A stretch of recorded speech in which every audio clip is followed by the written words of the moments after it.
all buy into, but you have to buy into that, because if you don't buy into that, you don't know what your self-worth is. And that is another discussion, but that's something that's incredibly important as you're going out here and you're trying to build wealth. You need to know what you're worth, right? Now, to get to your question, Ruma, this is what I believe.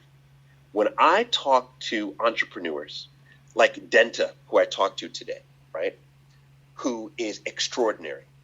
She created the Guba Awards to celebrate Ghanaians all over the world. She started it in 2009, and now 2019, she just hosted it in the United States. It's this massive success. She's gotten an order from the Queen. I mean, she knows presidents. I mean, it's changed her life. Now, when I asked Denta, how did you start? Why did you start? She said, I started Guba in 2009. I wasn't thinking of it as a business.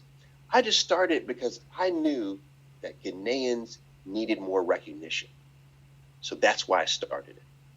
Now, let me tell you another story, and then let's connect the two. Tiffany, the Budgetnista Aliche. Has anybody heard of Tiffany, the Budgetnista Aliche?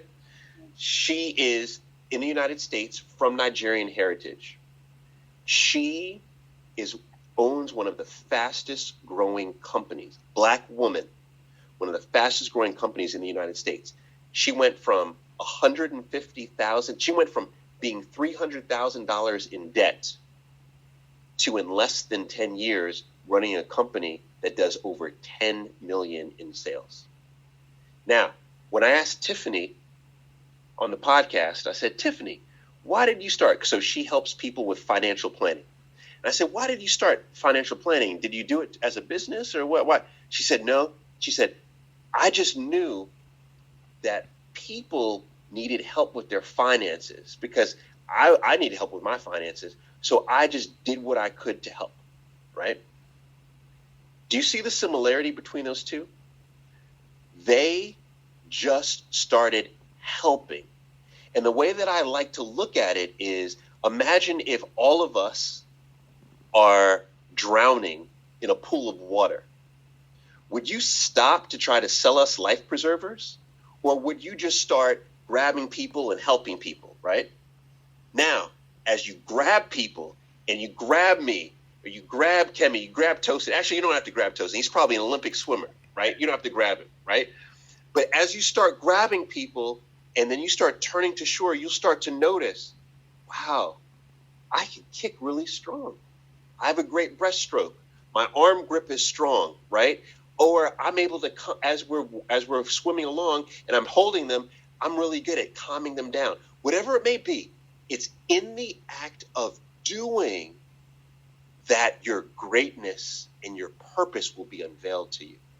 But it won't be unveiled to you if you just sit and brainstorm it. It won't be unveiled to you if you sit and just do affirmations. It won't be unveiled to you until you get out here and you start doing the work. So, Ruma, to your question, when the consensus that I get from interviewing the top talented people in the world who have identified that they have found their purpose, they found their why, they found it through doing the work. They found it by identifying areas that they sense there to be a problem. Areas where they sense there to be a problem, and they knew there was something about their background where they could help. Whether it was finance with Tiffany, whether it was with Denta, oh, let me help to shine some light on Ghanaians, being successful. So therefore, let me try to create an event. People who see a problem, they try to resolve the problem, and then in the act of resolving the problem, their greatness gets unveiled to them, and then they continue to hone it and hone it and hone it